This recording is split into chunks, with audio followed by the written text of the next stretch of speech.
অর্জিত হতো না ২১-এর চেতনার হাত ধরে লাল সবুজ পতাকা। বাংলাদেশ নামক একটি স্বাধীন রাষ্ট্র। ঢাকা বিশ্ববিদ্যালয়ের কলাভবন সংলগ্ন আমতলায় ১৯৫২ সালের ২১শে ফেব্রুয়ারি রাষ্ট্রভাষা বাংলার দাবিতে ছাত্র সভা অনুষ্ঠিত হয়েছিল। নুরুল আমিন সরকার আরোপিত ১৪৪ ধারা ভঙ্গের প্রস্তুতি নিচ্ছিল। ছাত্র সভার সিদ্ধান্ত মোতাবেক ১০ জন মিছিল করে ১৪৪ ধারা ভাঙবে। ছাত্র সমাজ প্রতিবাদ মিছিল করে ১৪৪ ধারা ভাঙল। সরকারের পেটোয়া পুলিশ বাহিনী গুলিতে সালাম, বরকত, রফিক, জব্বার, শফিউল অনেকে শহীদ হয়েছিলেন। ১৯৫২ সালের ২১শে ফেব্রুয়ারি যদি সালাম, বরকত, রফিক, জব্বারেরা মায়ের ভাষার দাবিতে প্রাণ না দিত, তাহলে কখনোই আমরা রাষ্ট্রভাষা বাংলা পেতাম। সে আন্দোলন কেবল ভাষার জন্য ছিল না, ছিল পাকিস্তানি শাসন শোষণের রক্তচক্ষুর বিরুদ্ধে বাঙালির দৃঢ় প্রতিবাদ। বিভিন্নভাবে পশ্চিম পাকিস্তানের শাসকেরা বাঙালিকে দমনের চেষ্টা চালিয়েছিল। বাঙালির সচেতনতা ও প্রতিবাদী দুর্বার আন্দোলনে তারা বর্বর পিছু হতে বাধ্য হয়। ২১শে ফেব্রুয়ারি তাই মাথা নত না করার এমন এক রক্তাক্ত ইতিহাস, যার হাত ধরে আমরা অর্জন করেছি স্বাধীনতা।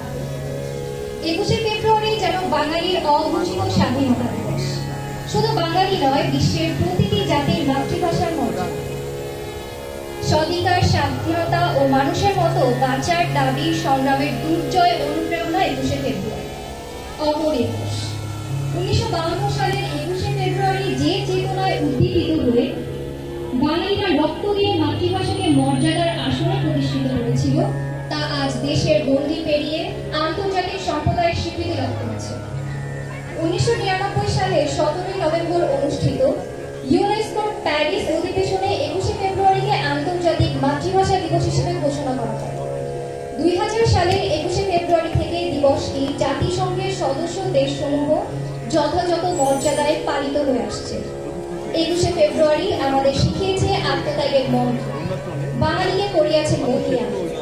মহান ভাষা আন্দোলনের পথ দিয়ে এসেছে বহু অনাকাঙ্ক্ষিত স্বাধীনতার চেতনা, যে চেতনার হাত ধরে জন্ম নিয়েছিল বাঙালির স্বাধীন রাষ্ট্র বাংলাদেশ। যে চেতনার হাত ধরেই বাংলাদেশ এগিয়ে যাবে ক্ষুধা, দারিদ্র্যমুক্ত ও অসাম্প্রদায়িক উন্নত সোনার বাংলাদেশের পথে। ধন্যবাদ সবাইকে আজকের এত সুন্দর আয়োজনে উপস্থিত হয়ে আমাদের স্পৃহাকে আরো বৃদ্ধি করার জন্য। আপনাদের সবাইকে অসংখ্য ধন্যবাদ আমাদের আয়োজনে এতটা সহযোগিতা করার জন্য। আজকের অনুষ্ঠান আয়োজন করেছে কেরানীগঞ্জ উপজেলা প্রশাসন এবং এই আয়োজনটিতে সহযোগিতায় ছিল এবং পরিচালনায় ছিল কেরানীগঞ্জ স্টুডেন্ট অ্যাসোসিয়েশন।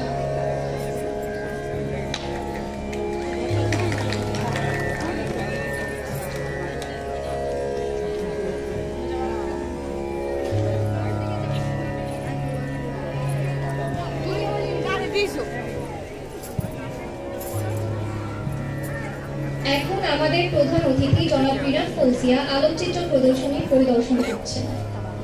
তার সাথে আরো আছেন আমাদের বিশেষ অতিথি। মঞ্চ শেষ করার মধ্যে আলোকচিত্র প্রদর্শনী শেষ করার পরই তারা ছবি তোলার যে ফ্রেমটি বাঁধানো আছে সেদিকে এসে ছবি তুলবেন। সম্মানিত সুধী, আজকে অনুষ্ঠানে উপস্থিত প্রধান অতিথি জনাব বিরাট ফৌজিয়া স্যার, উপজেলা নির্বাহী অফিসার কেরানীগঞ্জ উপজেলা পরিষদ। আরো আছেন আমাদের শ্রদ্ধেয় নির্বাহী ম্যাজিস্ট্রেট স্যার, পাশাপাশি আইন শৃঙ্খলা বাহিনীর পক্ষ থেকে আছেন বিশেষ অতিথিবৃন্দ। আমাদের মাঝে আছেন জনাব রায়হান উদ্দিন, বিশেষ অতিথি।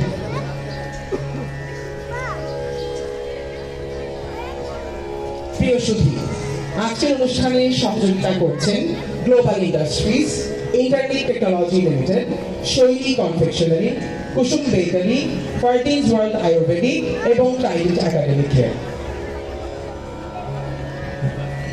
প্রিয় সুধী, আজকের অনুষ্ঠানে আলোকচিত্র প্রদর্শনী উপভোগ করছেন আজকের অনুষ্ঠানের প্রধান অতিথি জনাব বিরাট ফৌজিয়া স্যার, পাশাপাশি আছেন আমাদের এসিলেন্ট মহোদয় স্যার, আরো আছেন জনাব রায়হান।